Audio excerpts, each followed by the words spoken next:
Mụnwa pụtago ọbọge ntị. Aka mụ nwaanyị ọka. Ọba mmiri na-aga amụ ya di ya. Ọ na-abụ na-aga amụ ya. Ọ bụ nwoke ọ ga-adị. Ome mma na-emere owu ya. Omeji ọ na-emere owu ya. Ndị na-anụ ọnụ ibe. Onye okwu n'ugbo na-aga. Uwe si eme ụdara nwanne. Ụdara adapụ ada. Mụna ịgba agụ iyi bọyị. Ibe ede mmadụ ije ofe nka.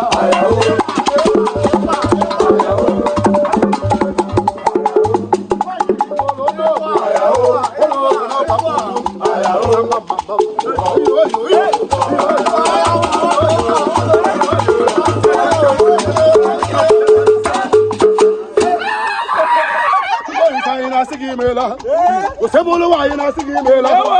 Tubo isa ina sigi mela. Papa. Osebolo wa ina sigi mela. Oh yes, in the presence of the Lord, I will play my game. We bless the Lord.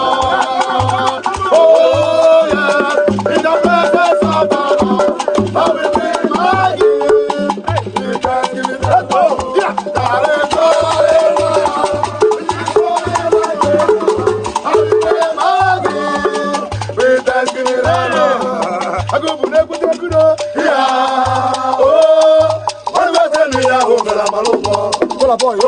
Yeah, on the 15th December, Ebola feast. One get ready, get ready. I am talking about everywhere.